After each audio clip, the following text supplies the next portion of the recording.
안녕하세요. 시내가 책방입니다. 저는 책방지기 한 걸음씩입니다.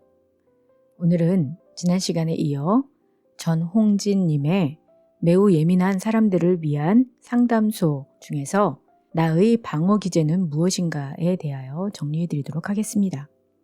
조지 베일런트는 불쾌한 상황에 부딪히더라도 심각한 상황으로 몰아가는 일 없이 긍정적으로 전환할 수 있는 능력이 성숙한 방어 기제며 행복하고 건강한 삶을 살아가는 이들은 대부분 이것을 가지고 있다고 말합니다. 방어 기제는 감정적 상처로부터 마음의 평정심을 지키기 위해 자신도 모르게 무의식적으로 스스로를 보호하는 마음의 작용을 말합니다. 이것은 누구나 가지고 있으며 대체로 성격적인 특성과 관련이 있습니다. 가장 흔한 방법은 투사입니다. 내가 경험하는 상황에 대한 분노를 다른 대상에게 전가해서 표현하는 것입니다. 분노를 표출하면 일시적인 화풀이는 되지만 결국 쌓여서 더 커지고 우울증이나 알코올 중독이 될 수도 있습니다. 어떤 사람은 건강 염려증이 되기도 하는데 여기저기 몸이 아파 자기를 환자라고 여김으로써 불쾌한 상황을 회피하게 됩니다. 통제는 자기 주변의 대상을 엄격하게 관리해 그런 상황이 발생하지 않게 조정하는 것입니다. 하지만 투사, 건강, 염려증, 통제로는 불편한 상황을 잠시 회피할 수 있을지는 모르지만 결국 더 힘들어집니다. 더 예민해지고 지나치게 많은 에너지를 소모하게 됩니다. 앤서니 피렐리는 평생 평온의 기도를 성실하게 한 덕분에 용기와 인내심을 지닐 수 있었다고 합니다. 그처럼 우리도 불쾌한 상황을 평온하게 만드는 성숙한 방어 기제를 가져보면 어떨까요? 트라우마나 심각한 스트레스가 자신의 마음을 힘들게 하는 것을 그대로 둔다면 우울증으로 진행될 수 있습니다. 우리 마음은 자신도 모르게 무의식적으로 마음을 힘들게 하는 요인을 처리하는 방법을 지니고 있는데 이것을 방어 기제라고 합니다. 방어 기제는 누구나 지니고 있지만 성격이나 환경에 따라 다양하게 형성되며 크게 4가지로 나눌 수 있습니다. 자기애적 방어 기제, 미성숙한 방어 기제, 신경증적 방어 기제, 성숙한 방어 기제입니다. 방어 기제는 지그문드 프로이트의 막내딸 안나 프로이트가 프로이트의 업적을 정리하고 구체화하여 사람의 마음을 어떻게 외부의 수많은 감정적 상처로부터 자신을 방어하는지 정리한 이론입니다. 마음의 평정을 깨뜨리는 사건들이 내적 혹은 외적으로 발생할 때 발생한 불안감은 자신을 위협하게 되며 이때 불안을 처리하고 마음의 평정을 다시 회복하기 위해 반복적으로 사용하게 됩니다. 베일런트는 방어 기제를 성숙도에 따라 4단계로 분류하고 단계가 올라갈수록 더욱 성숙한 것으로 보았습니다. 또한 성숙한 방어 기제를 사용하는 것이 행복하고 건강한 상태에 이르는 가장 중요한 요소임을 밝혔습니다. 1. 자기애적 방어 기제. 자기애적 방어 기제로는 부정, 왜곡, 투사가 있습니다. 부정은 현실에서의 고통을 인식하지 않기 위해 처음부터 그런 일이 없었다는 것처럼 무의식적으로 행동하는 것입니다. 스스로는 인식하지 못합니다. 예를 들어 인터넷 쇼핑으로 비싼 옷을 구입하고 받은 뒤 자신이 구입한 적이 없다고 하는 것 같은 것입니다. 왜곡, 자신의 내부적인 욕망에 의해 현실을 고쳐서 행동하는 것입니다. 스스로는 인식하지 못합니다. 경제적으로 어려우면서도 자신의 SNS는 부유한 것처럼 꾸미는 것입니다. 투사는 자신의 결정, 받아들여질 수 없는 행동에 대한 책임 등을 타인에게로 돌리는 것입니다. 예를 들어 자신이 잘 안 되는 이유는 배우자 탓, 부모 탓, 국가 탓인 사람입니다. 2. 미성숙한 방어 기제. 이 방어 기제로는 행동화, 차단, 건강 염려증, 내재화, 수동 공격적 행동, 퇴행, 신체화가 있습니다. 행동화란 무의식적인 소망이나 충동이 감정을 동반해 의식에 떠오르는 것을 피하기 위해서 말이나 행동으로 표현합니다. 그렇지만 왜 화가 나는지, 왜 폭력을 사용하는지 잘 설명하지 못합니다. 예를 들어 음식점에서 음식을 늦게 가져오는 종업원에게 자신을 무시한다고 화를 내는 것입니다. 이 차단, 일시적으로 생각하는 것을 억제하는 것, 억제하는 동안 긴장은 증가하게 됩니다. 예를 들어 남편과 어제 말다툼한 기억이 나지 않습니다. 다만 남편을 보면 화가 납니다. 3. 건강 염려증. 현재 상황을 회피하거나 관심받기 위해 자신의 병을 과장하거나 강조합니다. 예를 들어 암에 걸리지 않을까 걱정합니다. 관심을 가져주면 증상이 줄어듭니다. 병원에 가서 검사를 받으면 정상입니다. 4. 내재화. 대상을 비판 없이 그대로 수용하는 것입니다. 예를 들어 사이비 종교 교주의 말을 무비판적으로 그대로 수용하는 것입니다. 5. 수동 공격적 행동. 다른 사람에 대한 공격성이나 불만을 그대로 표현하지 못하고 제대로 일을 하지 않는 것입니다. 예를 들어 아들에게 공부를 하라고 야단을 쳤더니 공부는 안 하고 스마트폰만 하고 있는 것입니다. 6. 퇴행. 현재의 발달 단계보다 이전의 발달 단계로 후퇴함으로써 현재의 위치나 성숙도를 후퇴하여 두려움과 고통이 많은 사람들에게서 많이 나타납니다. 예를 들어 동생이 태어난 아이가 어린 아이처럼 되는 것입니다. 부모에 대한 사랑을 동생이 빼앗는다고 관심을 되찾으려는 행동을 합니다. 7. 신체화는 우울, 불안 등 정신적인 문제가 신체적인 증상으로 나타나는 것입니다. 예를 들어 전신에 통증이 있는데 검사상 뼈나 근육에는 이상이 없다고 합니다. 스트레스를 받으면 더 아픕니다. 세 번째로 신경증적 방어 기제가 있는데요.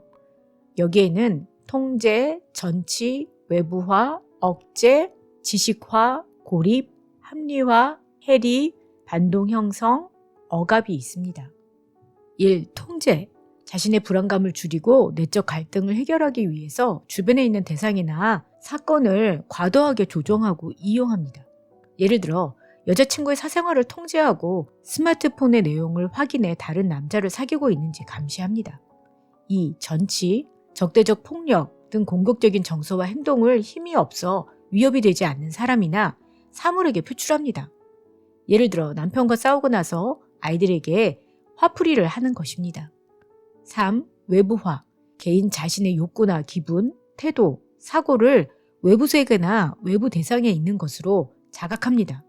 예를 들어 내가 기분이 우울하니 길 가는 사람들의 얼굴이 모두 우울하게 보이는 것입니다. 4. 억제.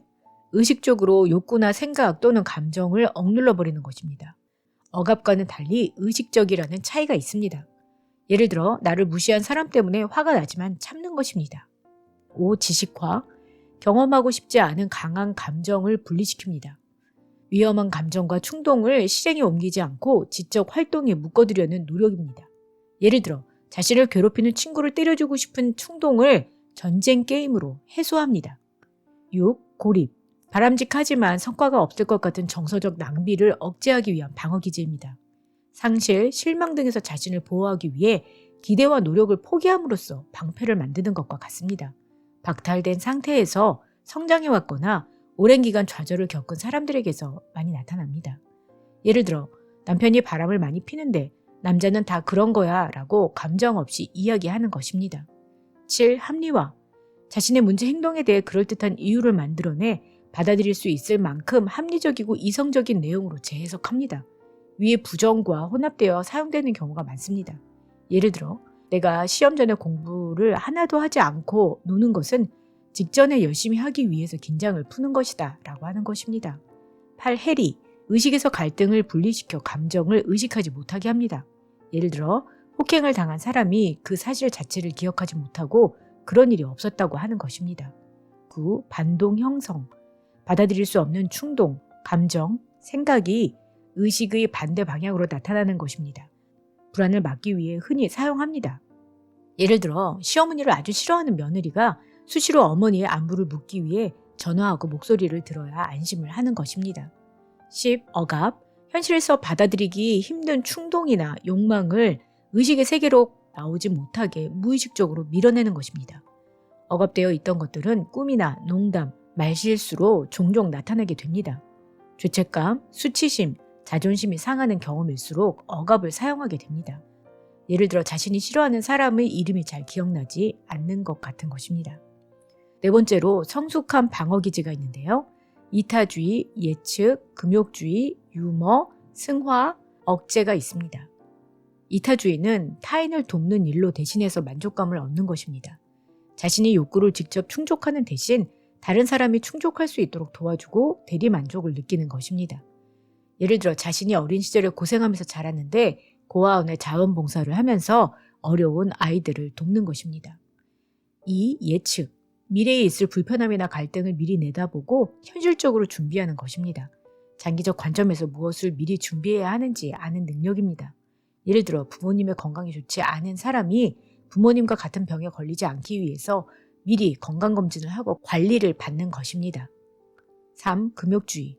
현실에서 경험할 수 있는 욕망의 충족과 쾌락을 없애고 금욕을 통해 만족을 얻는 태도입니다. 예를 들어 술로 인해서 사고를 많이 일으킨 사람이 금주를 유지하면서 술을 마시고 싶을 때마다 명상을 하는 것입니다. 4. 유머. 불쾌하고 기분 나쁘거나 화가 나더라도 불쾌감이나 무안을 주지 않고 농담으로 웃으면서 넘어가는 태도입니다. 예를 들어 배우자가 자신을 다른 사람과 비교하는 말을 들어서 화가 나더라도 표현하지 않고 웃으면서 넘어가는 것입니다. 5. 승화. 사회적으로 용인되거나 바람직한 목적을 추구하며 무의식적으로 욕망을 충족하는 행동입니다. 예를 들어 모든 여성에게 사랑받고 싶은 생각이 있는 사람이 아름다운 여성용 옷을 디자인해서 많이 파는 것 같은 것입니다. 6. 억제. 의식 차원에서 느껴지는 충동과 갈등을 축소하거나 조절하는 것입니다. 예를 들어 자신도 모르게 죽고 싶은 생각이 드는 사람이 운동을 하면서 생각을 조절하고 건강에도 도움이 되도록 하는 것입니다. 영철이는 고등학생으로 한 달 전부터 학교를 가지 않고 집에서 게임만 하고 있었습니다. 부모님에게는 학교에 가지 않고 홈스쿨링으로 대학에 가겠다고 선언했습니다. 어제는 학교에 가지 않고 하루 종일 방에서 게임만 하다가 부모님과 크게 언쟁을 벌였습니다. 영철이는 부모님에게 온몸이 아프고 괴로워서 도저히 학교를 다닐 수가 없다고 했습니다. 하지만 병원에 가서 이런저런 검사를 해보니 건강에는 아무 이상이 없었습니다. 사실 영철이는 학업 성적이 지난 기말고사에서 크게 떨어졌습니다.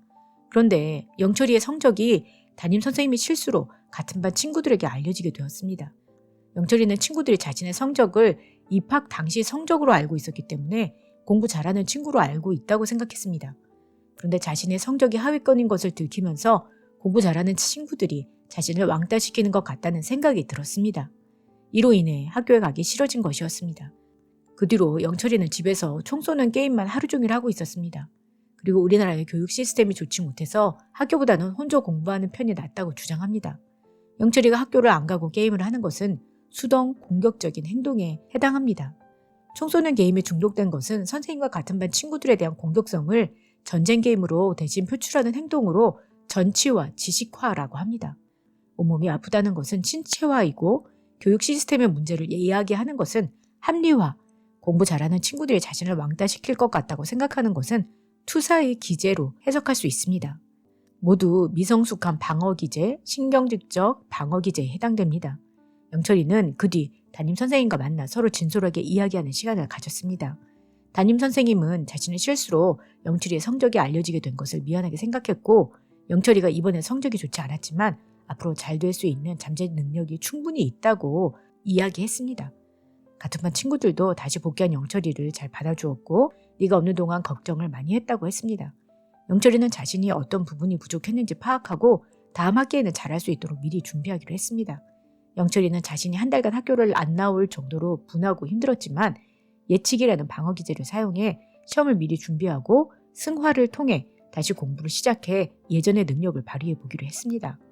하버드대학교 조지 베일런트 교수는 신체적, 정신적으로 건강한 노화를 예견하는 7가지 주요한 행복의 조건들을 뽑았는데 첫 번째는 인생의 고통에 대응하는 성숙한 방어기제이고 이어서 교육, 안정된 결혼 생활, 금연, 금주, 운동, 알맞은 체중이었습니다. 50대에 이르러 그중 5가지의 조건을 충족했던 하버드 졸업생 106명 중 절반은 80세에도 행복하고 건강한 상태였고 7.5%만이 불행하고 병약한 상태였습니다. 반면 50세에 3가지 미만의 조건을 갖추었던 이들 중 80세에 행복하고 건강한 상태에 이른 사람은 아무도 없었습니다.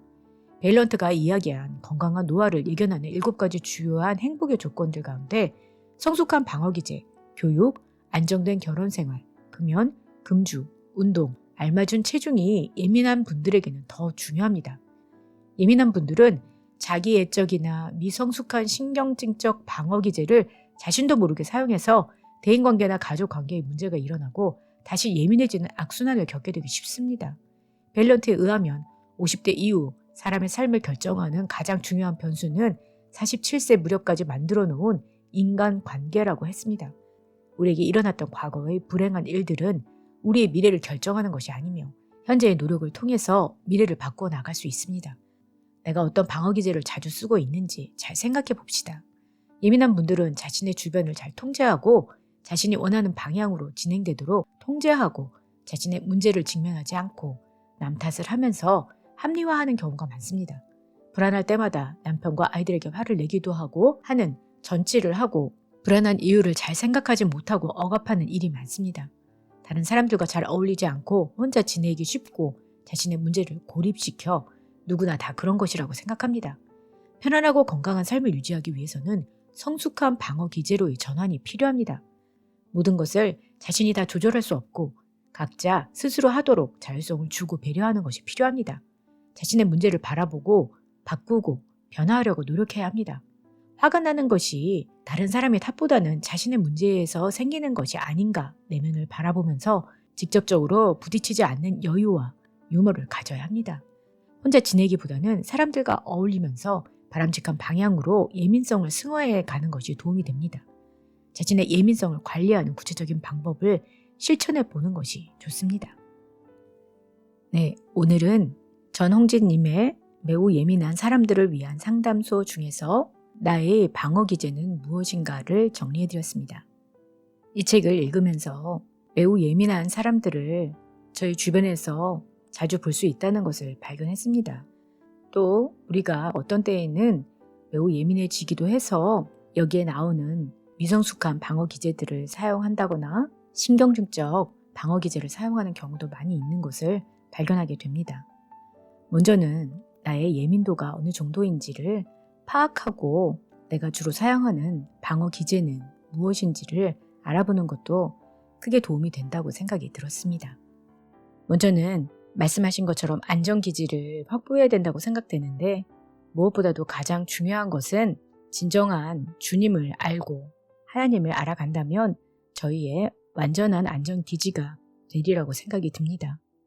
저희는 어느 정도 예민하며 모두가 한계를 가지고 있고 어느 정도의 불편함을 견디며 살아가고 있습니다. 이러한 중에 힘든 것들을 또 주님께 잘 맡기는 법들을 터득하고 저희 자신을 스스로 잘 돌보며 상태를 알아보면서 잘 조절하며 살아가는 것이 저에게 필요하다고 생각이 들었습니다. 여러분에게도 의미 있는 시간이 되었기를 바랍니다. 그럼 다음 시간에 새 책으로 돌아올게요. 안녕히 계세요.